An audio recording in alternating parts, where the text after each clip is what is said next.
sure it's twisted? I think so. How's it going, everybody? It's not. Just check it on the computer. What's up, guys? Welcome back to another live. It has been a minute, but we're here. We got some fun stuff. How are you guys doing? What's up, Jesus? Brian, how you doing? Just a little twisted here. So we're being a little ambitious today, and we have 3 different cameras going. We're on every single platform, so bear with me. We're a couple minutes late, but we're here, and we have salmon, a whole bunch of it. So this is the first piece. Check it out. How you guys doing? Welcome. Hope everybody's having a good Sunday, good rest of their weekend. But yeah, salmon number 1. Is it sideways on YouTube? Please let me know, because we're going horizontal this time. But yeah, let me know. Cat, yes, we have salmon. So 2 types of salmon. It's actually the same type of salmon. They're both Atlantic salmon. But this one, or let's see if you guys can tell me the difference. Do you see any differences between our salmon? Clearly this one does not have the head or tail. This one also does not have the head. It's vertical. It's vertical? On YouTube. So we should move it sideways. Sorry, slight technical difficulties. It is on block. No, it's not. 2 types of salmon. Any guesses? Someone's saying, did I salt one? Did I brine one? Close. Slightly different though. One is dry aged and one is fresh. So can anybody tell me which one's been dry aged visually? Any thoughts? You guys see both. Any thoughts on that? It's hard to tell visually, but I'll show you this one. The texture of the skin is pretty soft, right? Quite malleable. So this is actually the fresh one. It's been scaled. Fresh piece of salmon. I started dry aging it actually for about 2 days, so it is 2 days old, but essentially fresh. Whereas this one has been dry aged for, for 14 days. Okay, so I already took one of the fillets off. You just gonna put it on there. It has. Why don't we just restart the YouTube live? Sorry guys, 1 second please. I don't know how restarting it will help. Just for like after? That's okay, yeah. All right, we're good. Yeah, so this one's been dry aged. As you can see, check out the color though. Pretty crazy, right? The skin is extremely tough. People are saying to slap it. Oh, a lot of people are saying to slap it. Guys, I haven't slapped fish in a while. I don't know if we can do that. A lot of people saying to slap it though. But yeah, we're gonna cook the dry aged one. We're gonna talk about it. We also have some fresh truffles that we're gonna incorporate as well. Sorry, people on YouTube has been flipping back and forth, but I think we're good at this point. Can everybody see okay? Please let me know. Mama says, ooh, we got a disco ball. Thank you. Okay, so yeah, let's get right into it, guys. I'm gonna put this one back. So for people that have not seen the dry aging fridge, that's the dry aging fridge. So I'm gonna put this one back.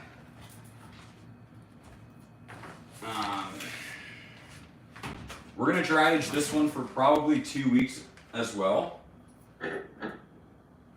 And actually, I'm gonna grab this. So this is one of the portioned fillets from the dry aged one, from this guy from yesterday. So I'm gonna put this back, and that's the one we're gonna cook with today.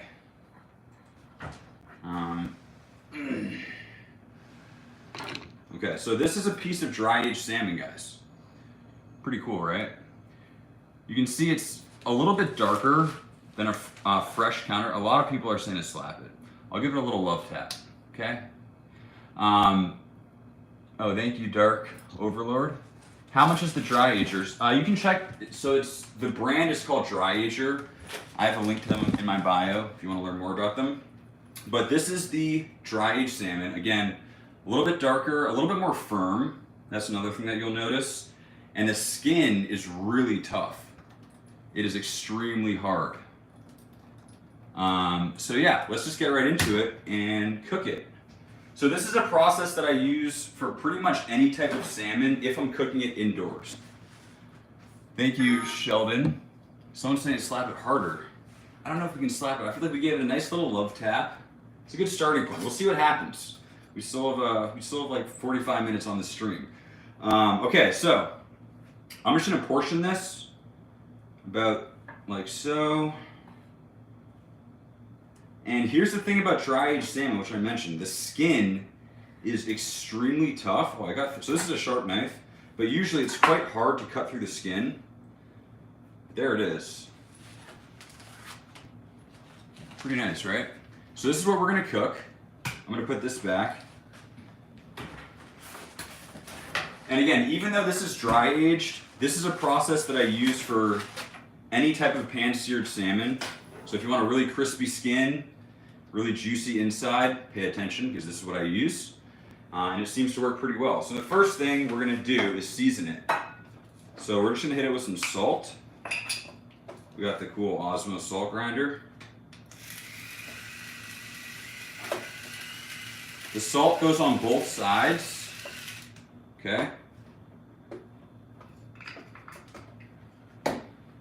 We're gonna do some pepper. Oh, we're out of pepper essentially. Forgot. We got a little left. So I like to avoid seasoning the skin side because this is the side that we really want to get super crispy. So all I'm doing is seasoning the flesh side with things other than salt. So we added salt to all sides, pepper to just the top, and I'm adding a little bit of garlic powder to the top as well. So again, not adding the garlic pepper to the bottom because it'll burn. And at this point, I like to let it sit for about 20-30 minutes, just to let that salt to begin absorbing. You don't have to, but I find that it's nice, kind of seasons it more deeply, the texture is a little bit better. So there we go. That's a seasoned piece of salmon. This is a dry aged piece of salmon for people just joining. Dry aged for 14 days. Yeah. Also, guys, if you have questions, feel free to drop them in the chat. My sister's watching it, and I'll do my best to answer them. It's kind of hard to see as I'm going. People still asking to slap it. I did slap it already, kind of. Yeah, so the marbling. Something about salmon, like a lot of people hate on it. It's like the cheap farmed fish. A lot of the times you'll find it, farmed when it's in grocery stores. But I really like it because of that marbling. You can see all that fat, those inner lines of fat going through it. So even if you overcook it, it's still pretty juicy a lot of the times. Compared to something like tuna, that can be a little bit more lean. So I personally really like it. Thank you, Shelton. Okay, so our salmon is seasoned, but I have something else really cool to show you guys today. If you've been following along on my Instagram stories, we have some fresh black truffles. Spit on it. We're not gonna do that. We're not, okay. We slapped it once. I think that's enough for now. But we're gonna talk about truffles. But before I show you the fresh truffles, we're gonna have to sit here for a second. But before I show you the fresh truffles, there are so many truffle products on the market right now. I don't know if you guys have noticed, but these are just a few of them that I have. So excellent hot sauce. But you'll find like truffle oils a lot of the times. You'll find truffle honey. This is from Taste of Truffle. So really great products that you wouldn't always associate with, like truffle honey. It was pretty new to me the first time I heard about it, but they pair together pretty well. We have like truffle dust, truffle salt. So it seems like truffles are gaining momentum. They're usually, so a fresh truffle is quite expensive, pretty rare, tough to find for the average person. They also have a very short shelf life. So if you're gonna try to keep one, they pretty much go bad within like 4 or 5 days, depending on how you keep it. So products like these are great to taste the essence and the flavor without necessarily having to spend the money and take care of a really expensive product. But today we have that product. Let me show you. We got the goods, so they're in here. One way to keep them and keep their aroma intact is to, I'm not sure if this is the exact process, but what you essentially do is you just cover it in paper towels and you put it in Tupperware. I'm not sure if plastic like this works the same way, but We can definitely still smell it. I wish you guys could smell it. Can you guys smell it? Probably not. But these are some fresh truffles, guys. Check these out. Can you see? This is a fresh black winter truffle. So there's so many types of truffles that are out there. There's white truffles. There's multiple types of black truffles. There's burgundy black truffles. There's winter black truffles. There's summer truffles. Summer black truffles. But these are winter black. You can see the outside's black, obviously the inside's black, and it almost looks like a brain, right? Like look at that crazy design. Super unique, and the smell is extremely strong. It's almost like a mushroom, but it's a bit more complex than that. So yeah, really crazy ingredient. You guys want more look at them? But yeah, so what we're gonna do with these is actually make a truffle butter. So I mentioned the shelf life on these is relatively short. So one way to maximize that is to put it in butter. From there you can freeze it, you can refrigerate it, and it just kind of makes it last a little bit longer. So I'm gonna do it on this one. I'm gonna save this for something else. I got these yesterday, so they're still fresh, but it seems like they go quickly. And you can tell the smell really starts to leave them quite quickly. So we keep them intact, keep them refrigerated as well. How's it going, Sophia? Good. Okay. Again, guys, welcome to the stream. Today we're doing dry-aged salmon, as you can tell from the title. We also have our truffles. We're also doing it on 3 platforms, so we've been dealing with a little bit of technical difficulties, but I think we're starting to hit our stride here. Okay, truffle butter. It's a very complicated recipe. There's 2 ingredients. There's butter and there's truffles. So it shouldn't be hard for us to make this. If I mess this one up, then we got some problems. But we have some room temperature butter. Okay, there's one.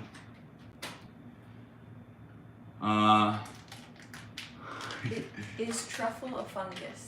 Someone asked. Is truffle a fungus? Ooh, it's a very technical question. I don't know if they're technically considered fungi. Funguses, fungi.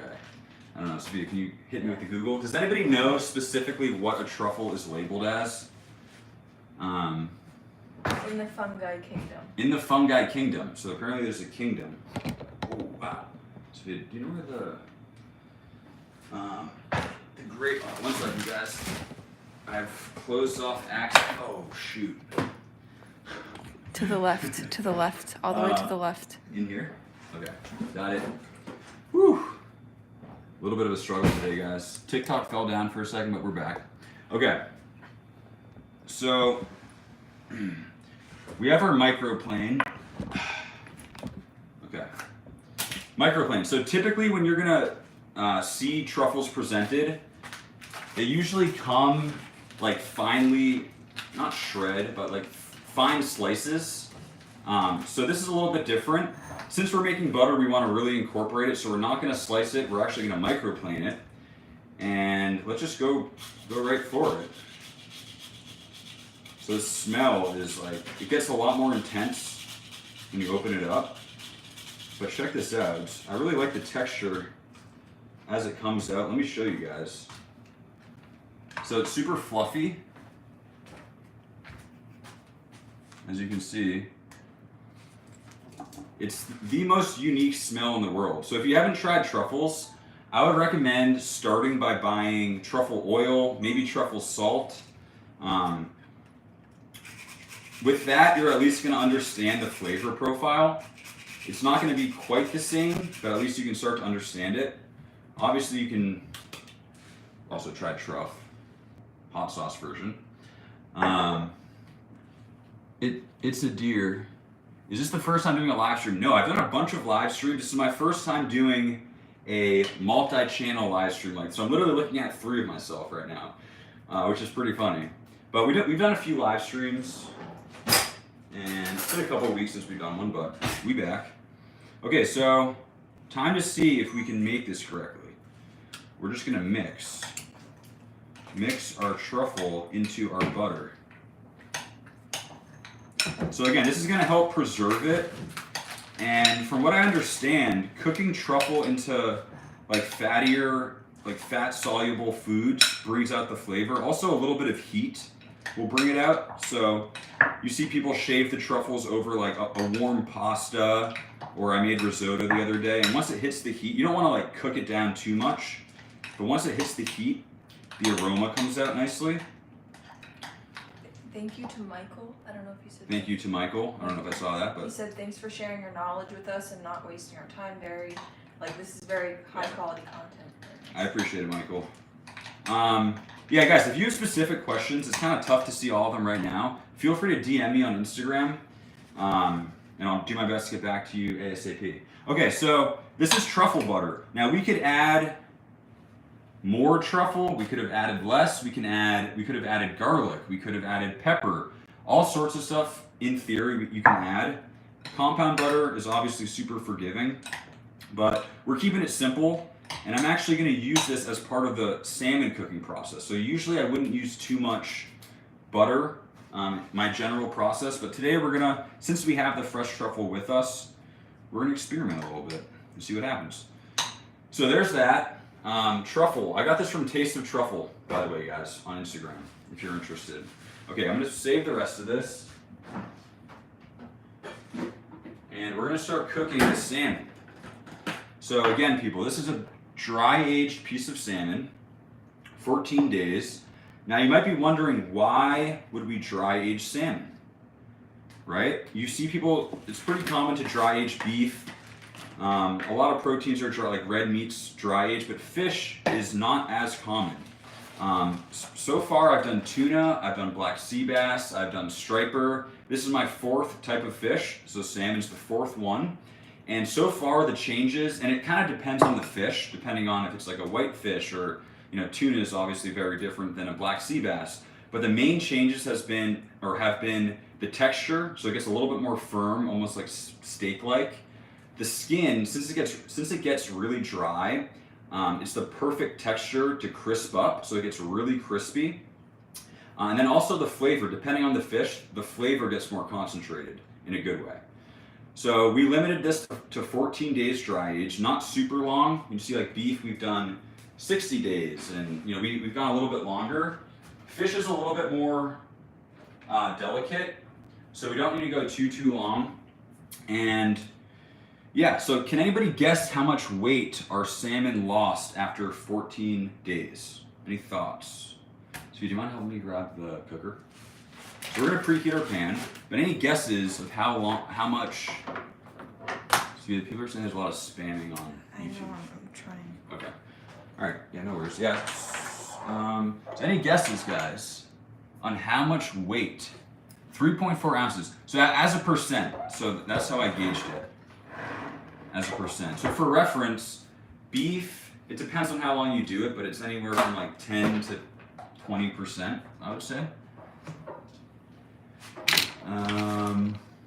Still, a lot of people asking me to slap it. Okay. So I'm saying 60%, 3%, 2 pounds, 25%. Good guesses. So I'm saying, is it farmed? This is farmed. Yeah. Not necessarily ideal, but it is what it is. It is sashimi grade though, which is cool. 67. Okay, so it was 7% weight loss, which actually surprised me. I kind of figured it'd be a little bit higher, but it lost 7% of its weight. Unlike beef, we don't need to cut out the outside, right? When we're dry aging beef, there's that pellicle that builds up on the outside. We need to cut that off. But for salmon or for fish, there's that inner membrane that protects it, and there's also that outer skin that also protects it. So no need to cut it off. So very limited waste on a trimming perspective. But for now, what we're gonna do is get our pan hot, and I just realized I turned it off. Okay, so we're gonna preheat our pan. I'm using cast iron. Let's see if it's... So yeah, even though this is a dry aged piece of salmon, this is the same process I use anytime I'm cooking salmon. It's the Kenji Lopez technique, and there's a couple key elements to it. It's pretty simple, but I find that it yields really great salmon every time. So stay tuned for that. The first thing is to get our pan hot. So if the pan's cool or if the oil's even cool or cold, the skin is gonna stick. So that's the last thing, the last thing we want is to start scraping off the skin. That's how you know you're in for a bad time. We want it to naturally release. So a hot pan is gonna help us with that. So I'd say that's the first thing to keep in mind. What oil will you be using? What oil will I be using? So that's a good question. So anytime I'm searing a steak, or generally when I'm searing a steak or something that's really, really hot, I'll use like avocado oil or grapeseed oil. So a really high smoke point, something that definitely won't burn. But for salmon, my goal is to keep it a little, not quite as hot as that. We don't want to sear it in the same way we would sear a steak. So I actually like to use olive oil. The smoke point on that's like 350 or so. So it's not gonna, ideally our pan's never gonna get to like 500 degrees, those really, really hot temperatures where it starts to burn. But generally I just use olive oil when I'm cooking salmon. You could use like a mixture of the two, but yeah, today we're just gonna use some olive oil. Yeah, any other questions? So we're just getting this preheated for now. For people just joining, we made some truffle butter. 2 ingredients, butter and truffles. But it smells awesome. This is a fresh black truffle that we used. We have a piece of dry aged salmon. You can see the skin is super thick. So very different than I guess while this is preheating, I actually don't have one. So generally a piece of salmon is really, really floppy. I guess this is still floppy a little bit, but it's a bit rigid, comparatively rigid, right? And that's because of the dry aging process, and mostly because that skin is such a hard surface at this point. So it's texturally very different, even when raw. And we seasoned this about 15-20 minutes ago, so it's sort of dry brining. It's starting that dry brine process. Oh, I got a cool hat. Thank you, Camby. Where do you buy my seasonings? A variety of places. So Osmo is one. It's a great one for salt. Other seasonings, so like there's a lot of creators that have great rubs, like barbecue rubs. Rourke has some good ones. Chuck has some good ones. Dano's.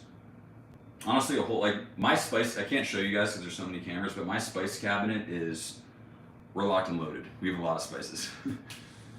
Okay, so just for fun, I have the temperature gun. I don't know if you guys can see, but basically what this does is you can press it at something. So like, let's see what my temperature is.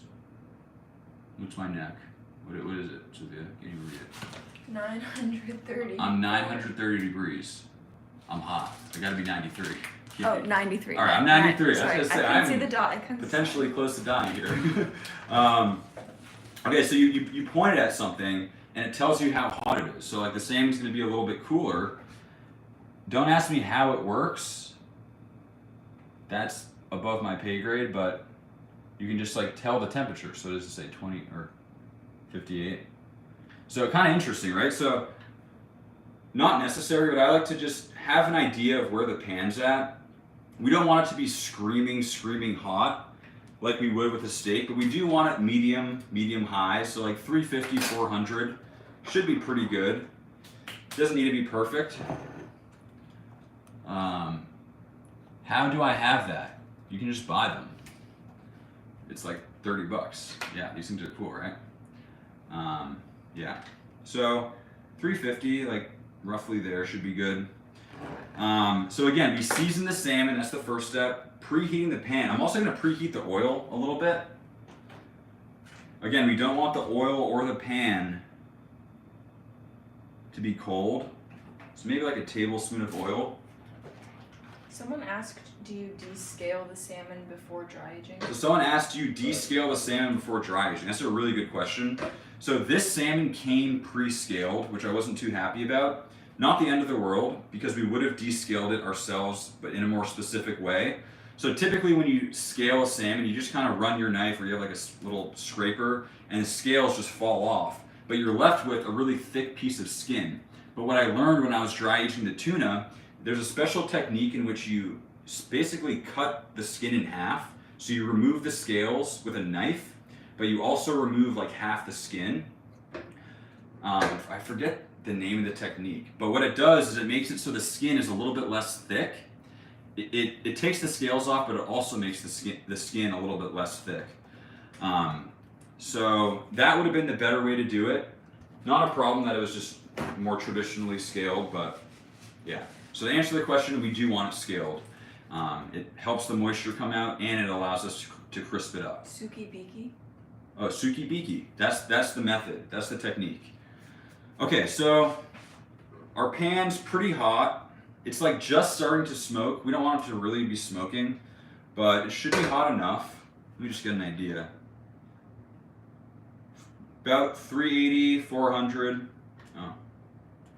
Yeah, something around there. Should be good. Okay, so next, so anytime you're cooking salmon, really any type of protein, but salmon in particular, we're gonna put it down and we're gonna press down with our hands. If we don't, the skin is gonna wanna seize up and release from the really tender flesh. By pressing down, we maintain that contact and maintain the shape. So we have our oil there. I'm just gonna press down, place down, and then press. So you can feel it want to like release, but I'm overriding it by pressing down. Like so. Not quite hot enough. And yeah. So 10 to 15 seconds in, you should be good.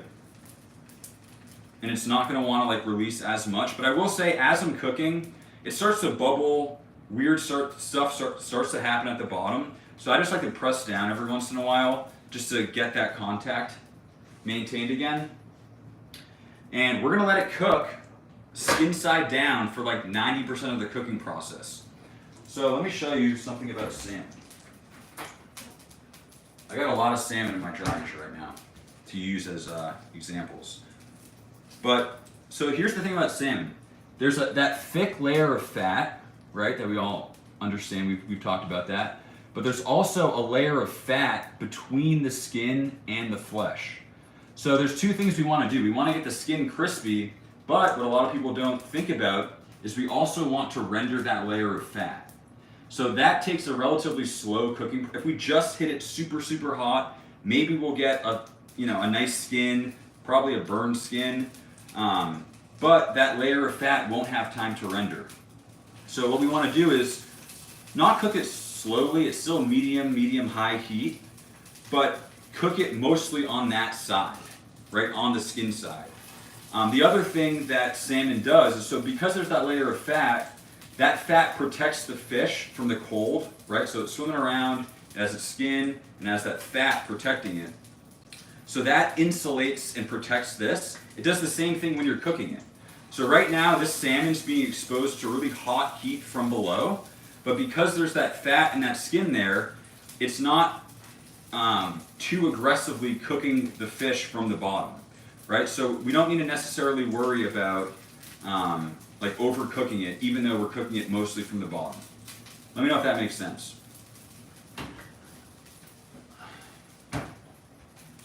Yeah. Do you score the skin? So I personally do not score the skin. And it has to do with the fact that pretty much everything I just talked about. I want to give it time on that side to render. I don't want to necessarily be cooking the flesh yet. Right now, all I'm really doing is crisping up the skin and rendering that fat. If there was slices in it, heat would be coming into the salmon more, and we'd be cooking it a little bit faster. But this is a slightly slower cooking process, and it's giving us time to render that fat. But I understand that a lot of people like to score the skin. It just, for me, doesn't necessarily make as much sense. And I mentioned this before, but we definitely don't want to be scraping. We'll know when it's released, and we still have maybe 5 minutes, because again, we're cooking it mostly from this side. And you can see, not necessary, but I do like to press down, and you can see the steam coming out because there's bubbles forming. So I'm killing those bubbles and forcing it against the hot pan to get better contact.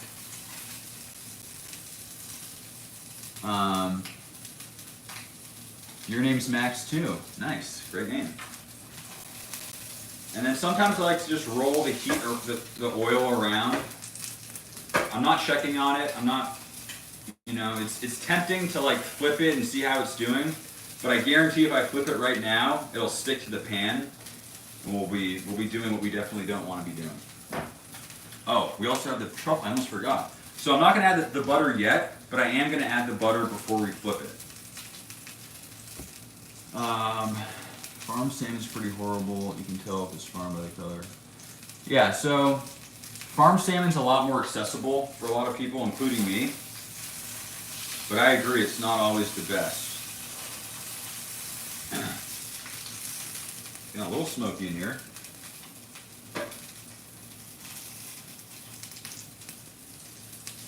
So any questions, Sophia? Happy birthday. Thank you, Red So Smooth, for the donation. Red So Smooth? Mm-hmm. Thank you, Red So Smooth. So we're getting close to the point where the salmon skin naturally is going to release for us. At what point do you flip the salmon? So at what point do I flip? I like to wait till about 90% through the cooking process.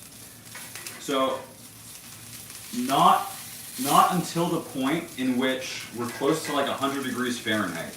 So again, we have all that fat and skin protecting it from cooking too quickly. And the final temperature may be like 115, but we'll flip at about 100, I would say. So I'm saying no seasonings. We added salt, pepper, and garlic powder.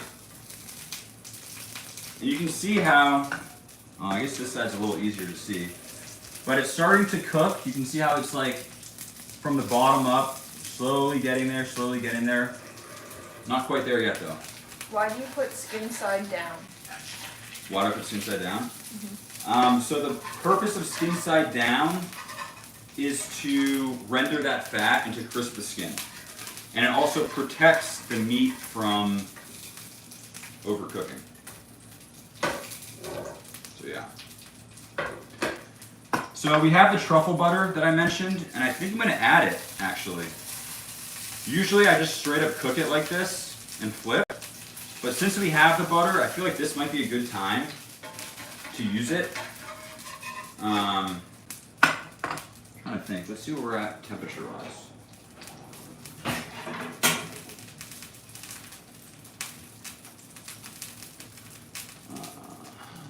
So I'm saying flip it. We're not quite going to flip it yet. So it's still essentially room temperature on the inside. And we have that skin and that fat acting as insulation. I'm trying to see if I can just get an idea. Yeah, it's looking good. So it's a relatively slow cooking process, I would say, different than a steak where we're super high heat, flipping constantly. This is a little bit more gentle, not quite as hot of a pan. Ow.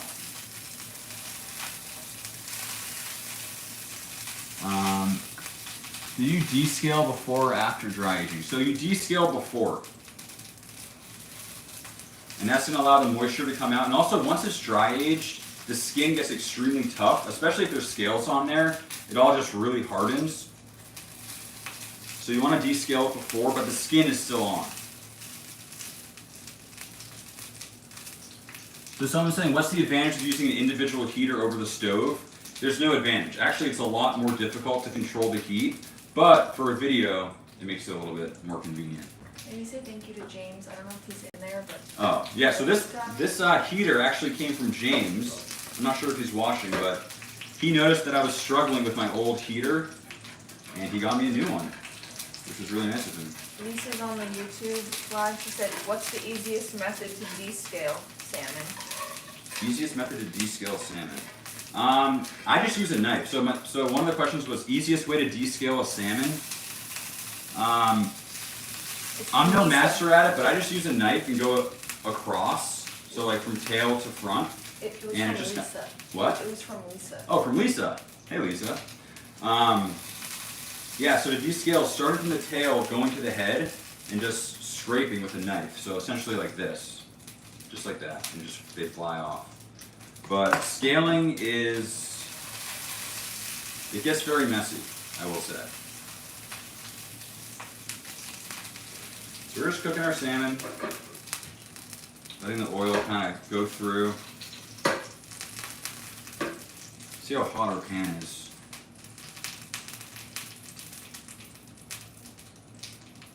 It's like 400. How often do you meet up with other cooking YouTubers? I don't often meet up with other cooking YouTubers, but a lot of them are my close friends. So like Lisa's a really good friend of mine, but we still haven't met in person. It's pretty crazy. So I feel like there's some seasoning stuck on the bottom there, which is not ideal. Can you remind everyone what you're cooking and what it is? So, remind people what I'm cooking. So we're cooking some salmon. We might have a little bit of a problem, people. Oh boy. Alright, so we're cooking some dry aged salmon. And we're going to add some butter right now. It's our truffle butter. Yeah, we'll see how this turns out. Butter's going in. What? A little bit. We might have a little bit of stickage. I know that I was explaining how this process would not yield that, but hey, it happens. So we're adding our butter.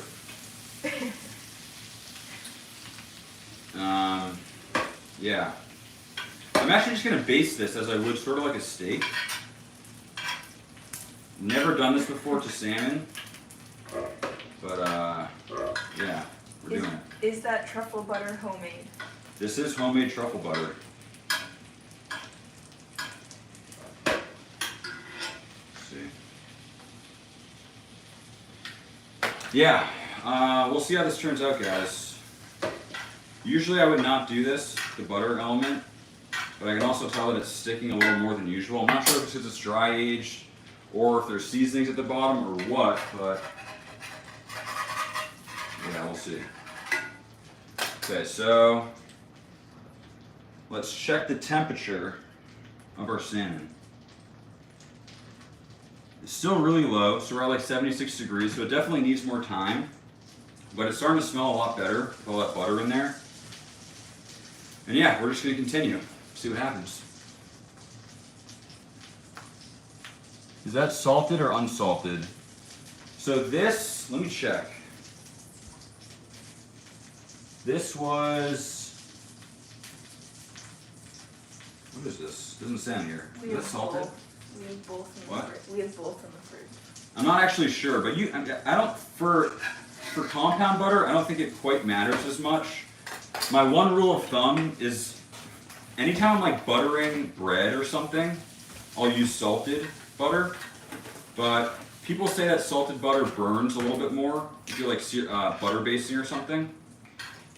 So yeah, kind of save the salted stuff for like prepared food or like finishing stuff, and unsalted for cooking. That's sort of my process. Thank you, Ethan. Who inspired me to cook? That's a good question. Mostly people on YouTube. So I watch Guga a lot. I watch people on TikTok, Gordon Ramsay, and just like cooking for other people has been a lot of my inspiration. Let's see. Someone's saying it's done. So our heat's relative, it's about medium right now, but it's the inside, the top is obviously going to be mostly raw still. The inside's only at like 95, so it's not, okay, now it's released from the bottom, which is good, but I think it's still a little stuck, or it was a little stuck before. The inside's still essentially raw, so we're going to want to flip it closer to like 100. And then from there, it's only like 30 seconds, 20-30 seconds. What's your favorite way to eat fish? My favorite way to eat fish is probably sashimi style, like eating it raw. But aside from that, I really like smoked salmon. I don't know, I like all fish. To me, fish is one of the best things that you can eat, but it's also a little bit more difficult to cook. Like if you mess up a ribeye, like a really well marbled ribeye, it's still gonna be good. But if you really overcook salmon, like it gets that white stuff comes out, it gets really chalky. So it's a lot more delicate, but if it's cooked correctly, it's really delicious. Will you ever cover the pan to help the top cook faster? That's an interesting idea, yeah. I've never done that, so the question is, would you ever cover the pan? I guess you could, but really the focus here is to render that bottom. So we want to give it time. Like, we don't necessarily want to speed up the cooking process right now, right? Because we do want to make sure the bottom's fully rendered and crispy. But for a really thick piece, I can see that working. So this process, guys, I think I mentioned it, but this is something that Kenji Lopez from Serious Eats does. I'm literally just using it word for word, essentially. I've done this. This is pretty much how I've always cooked salmon after learning it from him. The truffle edition is new though for me, so we'll see. What does rendering mean? What does rendering mean? So when you have fat that's still solid, right? So I'm trying to think what I can show you. The tallow? That's been rendered. So solid fat that's still like part of like the inside of a ribeye, for example, like that knob of fat, that's unrendered fat. And when you heat it up and you cook it down, it renders and it liquefies. So that's the idea of rendering it. So we want to render, so we have that layer of fat on the salmon, we want to bring that stuff out and get it to a point where it's like bite through. Right? We don't want it to be chewy fat, we want it to be nice and rendered. So I'm probably just going to flip it now, guys. I don't know how this is going to look. But Is it difficult to cut the mold off of dry-aged foods? is it difficult to cut the mold off of dry-aged foods? It depends on what it is, to be honest. So something like, depends how long you dry-age something. So if you've dry-aged like a rib roast for like for over 90 days, it can be really thick. But if you're just dry aging for, the average amount of time, maybe 30, 40 days, then it's not that bad. All right, guys, so here's what our salmon's looking like. Honestly, not the best salmon I've ever made. It's definitely really crispy, but it did stick just a little bit. And I'm not exactly sure why. There might have been seasonings there. I don't know, things happen.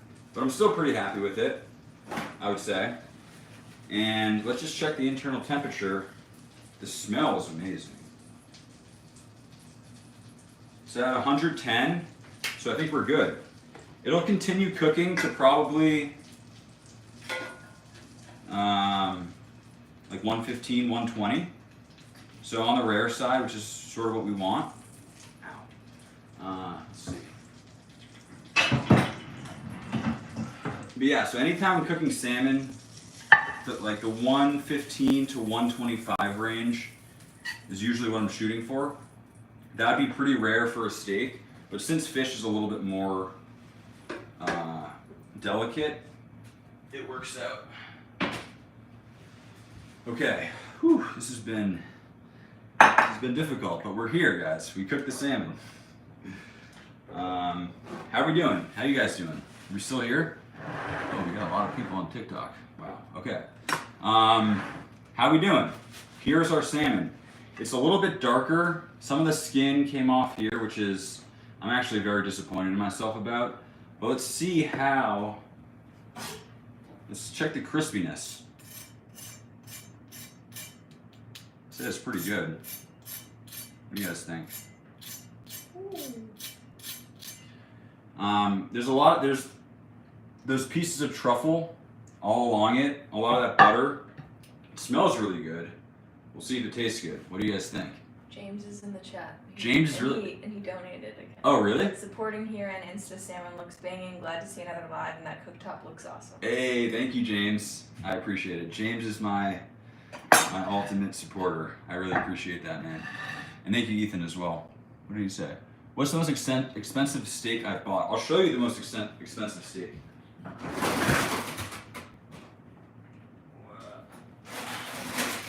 So this is the most expensive steak that I've ever received and owned.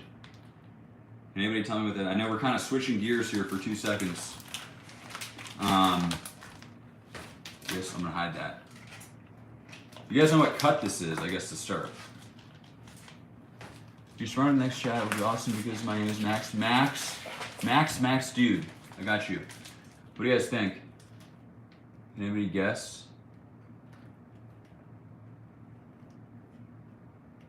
I can't really see any of the chats. This is a ribeye, guys. Extremely thin, but it's A5 Wagyu, so it's really highly marbled. And yeah, let me know if you guys have any ideas of what I should do with this, because I've had it for a little bit, and yeah, I don't know. Let me know your thoughts. Thank you, Caleb. He donated on YouTube. Thank you, Caleb. For what? He donated. Oh, cool. Thank you, Caleb. I appreciate that. Thank you, The Mountain. All right, guys. So we cooked our salmon. We started with, I'll show you. It has been quite the stream so far. We've had a bit of technical difficulties, but we're here. And so we started with this. This is dry aged raw salmon, sashimi grade. So we can actually, I might try this as sashimi later, if you guys want me to. But this is dry aged sushi, dry aged salmon, 14 days. Then we made some truffle butter using this guy right here, fresh black truffle, and it turned into this. Okay, then we cooked our salmon. Not the best salmon I've ever made in my life, but it is what it is, and it looks pretty good. So let's try it.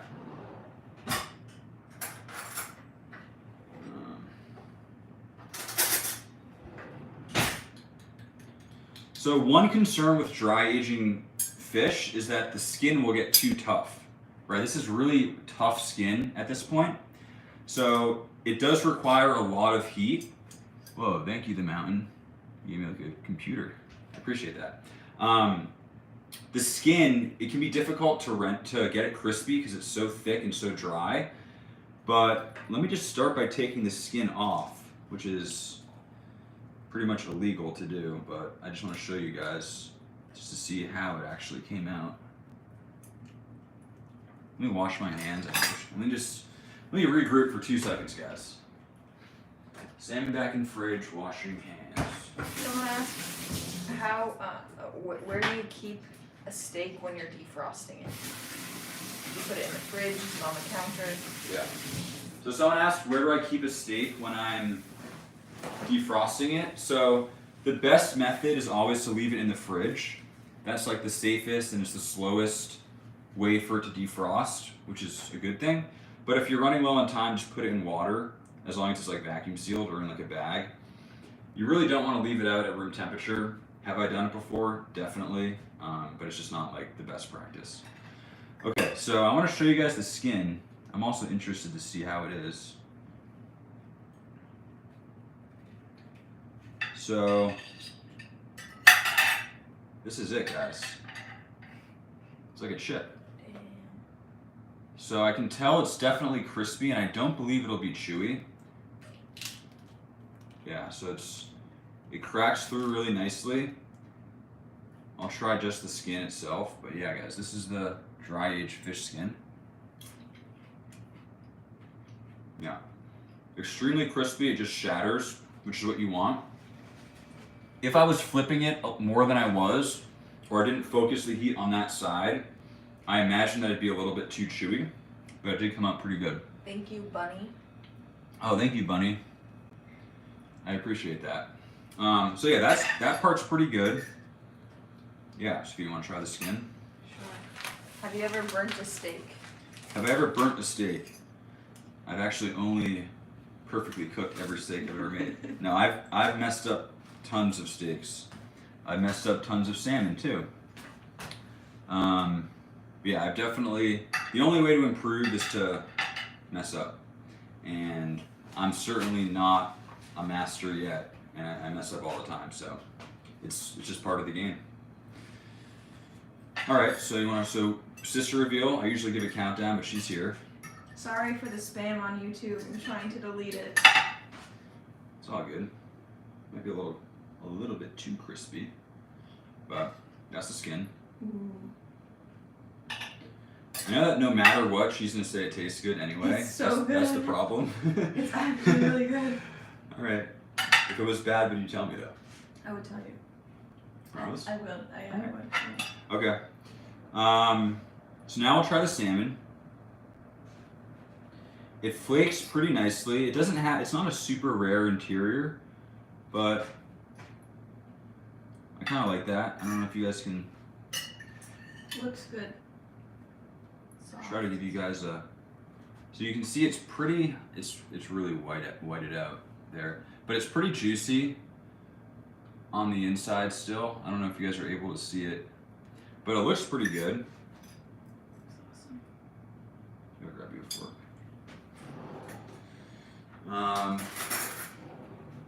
We've had a lot of salmon lately. We cooked a lot of salmon yesterday. I had salmon for lunch. I'm having salmon for dinner. It's a lot of salmon.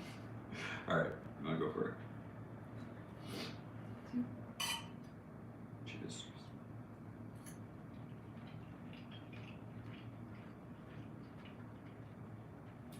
It's pretty good salmon. Wow. It's really nice. Yeah. The piece I got wasn't touching the side, so there was no salt on it. This is like right below the skin, so there's no like. I think it could use some salt over the top. And I'm not getting too much of the truffle, but the salmon itself is really nice. We did a side-by-side of the dry age versus the fresh, and we unanimously agreed that the dry age had a better salmon flavor. Not like a fishy flavor, but like if you can think of like what salmon should taste like, it's just a more concentrated version of that. Mm-hmm. Do you agree? Agree. Yeah. I'm not really getting the truffle. Maybe it's because I'm not eating from the side as much. But yeah, I don't know. What do you guys think?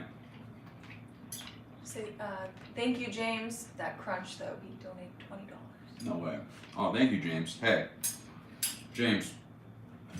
We'll talk offline, but I really appreciate it.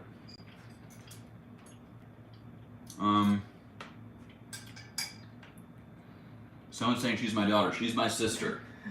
Guys, check her out. She makes really cool videos on TikTok, on Instagram, on YouTube. Sophia Gret.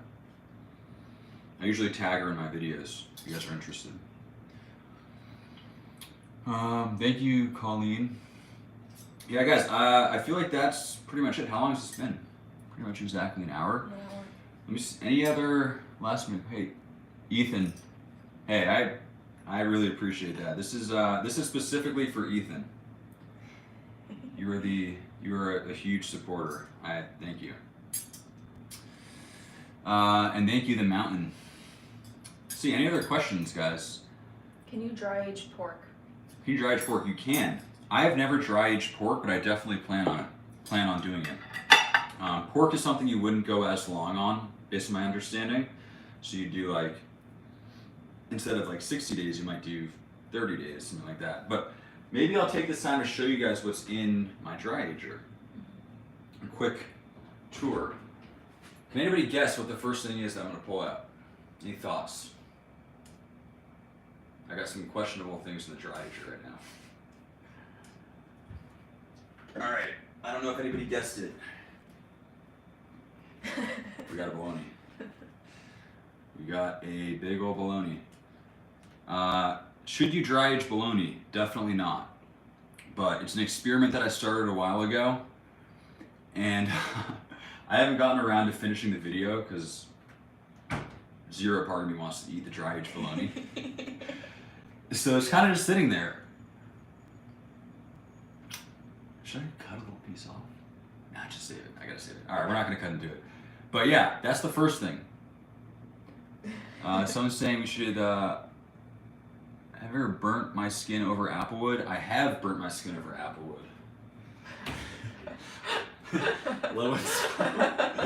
No. All right, that's the first thing. Man, it is a silly Sunday. That's what today is, apparently. What's the second thing I'm pulling out here? Any guesses? If you were saying cut a piece, I'll have a video soon. Okay, second thing. I feel like TikTok shut down my live video last time I pulled this thing out. Oh, we're going for it. Okay. We got this. This is a Wagyu beef shank.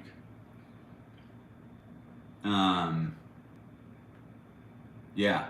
Guess how long it's been dry aging for? Wow. It's getting up there. Since late July of 2021. So this is sort of my experiment where I'm just like, how long can we go? It's extremely hard, but it's literally the shank, like the leg, like the calf. This is like the Achilles heel area. Probably been like 230 days around. From July 1 to February. Oh, so far? So this has been It's July 1st. It's August 1st, I think, actually. August 1st. So it's been, what, 200 days? We're roughly 200 days in on this. It's really shrinking, like this is the meat area. Yeah, But 200. yeah, kind of wild. Someone's saying, how does the salmon smell? Yeah, so generally you don't necessarily want to have different types of meat in the dry ager, but anytime I do salmon or fish, I add the UV protection light, so it kills all the bacteria. So a lot of times dry agers start to build up like good bacteria, but by turning on the UV light, it kind of kills everything. Just to make it a little bit more safe since it's fish and things like that. But the temperature we leave it at is 0.9 degrees Celsius. So close to freezing. Maybe like 35 Fahrenheit. Can you microwave Wagyu? Can I microwave Wagyu? It's a good idea. Maybe I should. Someone said, oh, okay. You're gonna try dry aging salmon as well. That'd be cool. So I'll give you guys my final thoughts on dry aged salmon. So as I mentioned, so far we've done dry aged black sea bass, dry aged striper, dry aged tuna, and salmon. Now I haven't tried the salmon raw yet. Maybe I could do that now. So I've done all those like 4 varieties of fish. I'd say it definitely tastes better than the fresh version, but I wouldn't say it had the biggest jump in quality. There's like you can still get a really crispy salmon skin, but I found that, like, for example, the striper and the black sea bass, the skin was way more bubbly. Like this is crispy, but that was bubbly. So it's sort of a different, like the next level of crispiness. The flavor itself, similar to fresh salmon, a little bit better, but not a huge improvement. Thank So I you, don't. Ethan. So Again, Ethan, dude, thank you. I appreciate you. So yeah, unfortunately, it's not my favorite fish to dry age. Like I would definitely prefer the dry aged salmon over the fresh, but it wasn't as huge of a jump than a couple of the other ones. But I still have to try it sashimi style and like raw. So I'll keep you guys posted. What's the most obscure meat you've ever eaten? The most obscure meat I've ever eaten. I don't know. I've eaten a lot of like intestines and like tripe type things when I was living in Asia. A lot of things that I don't know the name of, which is, I guess, what obscure is. So yeah, probably that type of like dish. Yeah. Someone's saying, what is this? This is a 200-day dry aged Wagyu beef shank. Anything else to show you guys? I'm trying to think. Anything else that's cool? Spam?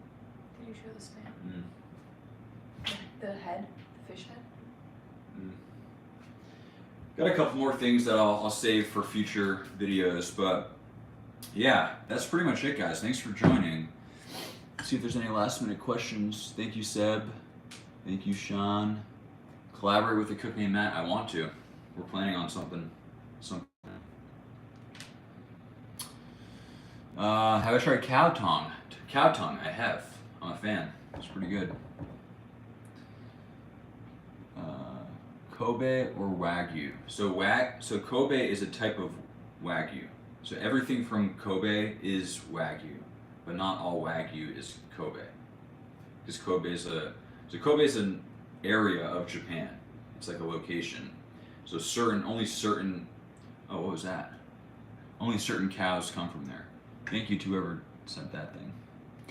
Can you dry age chicken? You can. So I dry aged turkey once, and from what I understand, it's very similar to chicken, but I didn't find that the turkey was that great, to be honest. I'm trying to think why.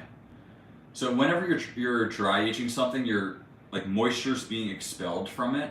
So turkey breast is already very like susceptible to drying out. It's already quite lean. So I found that it got a little bit more dry. The flavor was nice, the skin was crispy, but it just dried out a little bit. So turkey I wasn't a huge fan of. I imagined chicken would be similar. Duck, completely a different story. Duck is incredible. Dry aged duck is one of my favorite things to age. I'd say fish and duck are my two favorites. Beef is obviously great. I want to do pork soon. Venison could be good. Venison's also quite lean, so it's not as high up on my list. I'm trying to think what else. Yeah, hit me with your ideas. If you guys ever want to see something, let me know. What? Alligator. Oh, don't. That's... Yeah, we got a couple crazy things coming up. Do you prefer Australian or Japanese Wagyu? So, do I prefer Australian or Japanese Wagyu? So, Wagyu is the Japanese word for beef. So technically, if it's true Wagyu, it comes from Japan. Australian Wagyu and American Wagyu is a crossbreed, so it's like Japanese like bloodline cattle mixed with Angus usually, which is American. So Angus is going to be more lean, Japanese Wagyu is going to be more fatty. So Japanese, it's like Japanese, Australian, and then American Wagyu. Japanese Wagyu, Australian Wagyu, and American. That's sort of how I think about it. The Japanese, I'll show you two examples.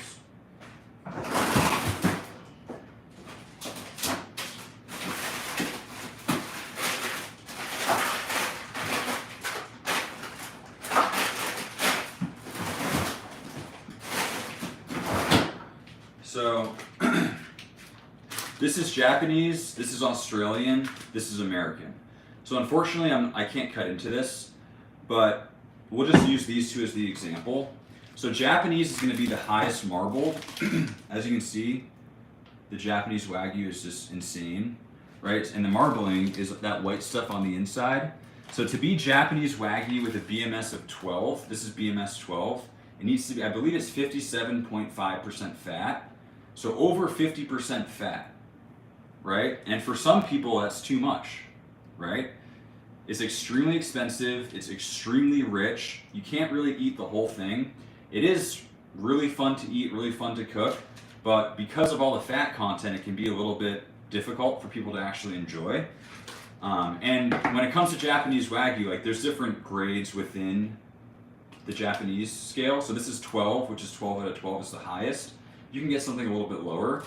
But then you move over to something like Australian Wagyu, which is this right here. And so this is a ribeye, this is a strip. So different cuts and also different like breeds, I would say. This is pure Japanese bloodline Wagyu. This is Australian Wagyu. So it's a combination of the Japanese highly marbled and probably your traditional American Angus cow. And as a result, it still has great marbling, right? Way better marbling than you'd ever get at a store. However, it's not quite as intense as this guy right here. And that's because you have the combination of the two genetics going on. So to answer the question, it's a long way to answer it, but I would way prefer this steak than this steak. 100% of the time I would choose this one. Like it gets to a point where if you can eat this whole steak, then you're a superhero. Like there is so much fat going on here that it's just so difficult. Like you fill up on it so fast that it's just difficult to enjoy the whole thing. Whereas this, you could probably eat this whole thing and survive and be happy. So yeah, that's the little information on that. Out of everything you dry aged, what made the biggest leap in quality? That's a really great question. I mean, that's like the whole point, right? It's like, why would we dry age something? It's not like, of course things change and can potentially improve, but the whole point is to be dry aging the things that have the best improvement in quality. It's not necessarily, let's put the most expensive thing we can in the dry ager. I'm more interested in putting in whatever we can add that'll see the biggest leap in value. So that's a really great question. The things that had the most benefit, I'd say duck. Duck is the number one for me, actually. We did a video side by side of a fresh duck and a dry aged duck, and the skin, I mean, complete night and day, not even close. We cooked them both in a 450-degree oven, so pretty hot, to the point where you would think that it would get crispy. The dry aged one got extremely caramelized, like really nice and crispy. The fresh one was still very soft. It was nice, it was pretty good, but it wasn't crispy. And then the flavor of the actual meat was way better as well. So I say duck is up there. The striper I really liked. And then I did a video where I compared all different cut like grades of meat, so grass-fed, choice, prime, and Wagyu, and saw which one had the biggest jump in quality. The Wagyu had one of the lowest drops in like marginal increases in quality, and the reason is that if you just eat this straight up, like it's gonna be tender, it's gonna be juicy. Like you can't really make this more like, no, you wouldn't even want this to be more tender or juicy because it's like maxing out the charts already. So dry aging it doesn't necessarily bring more to it, and there's so much loss. You're cutting so much away, it's losing so much moisture that I don't necessarily prefer doing Wagyu. But choice and prime, so when it comes to marbling scales, you can think of like grass-fed is quite lean, then there's select, which we don't really see, but so there's choice, prime, Wagyu. If you're American, you're used to seeing choice and prime. Choice is pretty average marbling, prime is going to be quite substantial marbling, and then Wagyu is going to be the highest. But choice and prime both had a huge increase in both tenderness and flavor. So that's a lot of words to answer a simple question. What do I recommend cooking? Wait, that was a funny one. Would you recommend cooking my grandmother over Applewood low and slow? It's not the worst idea I've ever heard. It depends if she's open to it, but if you're gonna do it, definitely use Applewood. So, I hope that answers the question. How do you dry age stuff? So, dry aging is remarkably simple. You know, it has a lot of hype, it seems very complicated, but literally all you're doing is you're getting a piece of protein. So in this case, it was a beef shank. You're not salting it, you're not seasoning it, you're really doing nothing. You're not even trimming it. You want to leave as much fat and bone intact as possible. So 0 trimming, 0 seasoning, and you put it into a dry ager. Or you put it, you can even do it in your fridge. Like I've done a lot of dry aging in my just at-home fridge. And you just let the oxygen and the meat just sit there for literally like 30, 40, like just let time do its thing. So it's a very simple process, but you need the right environment. So it's kind of hard to show you guys, but like that is my dry ager. So like I could walk in there and dry age myself if I wanted to. It's essentially just a refrigerator with a very specific humidity level and temperature. And yeah, that's how you dry age. All right, guys, I think I'm gonna hop off. I've been kind of rambling. We made some salmon. We made some truffle butter. Was it the best salmon I've ever made? No, but it tasted good. So hope you guys learned something, and hope you enjoyed watching. If you guys have any other questions, feel free to DM me on Instagram. Yeah, thanks, guys. Any last minute stuff? Thank you, Ethan. Ethan, can you show us a tour of your kitchen? All right, for you, Ethan, I will, because you've been. I can't really pick up the can't really pick things up, but I'll have my sister kind of I'll carry two. rotate around. What? I'm gonna I'll carry just two. do it for YouTube. This is for Ethan because he's been awesome today. So starting on this side, we have the dry ager. So this is like my spice rack, all sorts of stuff. Some pots and pans, cutting boards, but all sorts of stuff here. We have the dry ager here. We have the fridge here. You can see, like, this just shows how big the dry ager is. It's literally almost touching the ceiling, and it's like bigger than my regular fridge. But whenever I'm cooking something normally, I just use the stove top, as you might imagine. Yep, I got flip-flops on.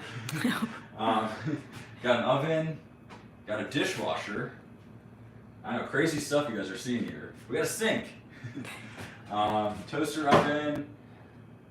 My sister loves the air fryer. We got an air fryer. There you go. That's pretty much it. Yeah. Okay. Thank you guys for watching, and I'll see you next time.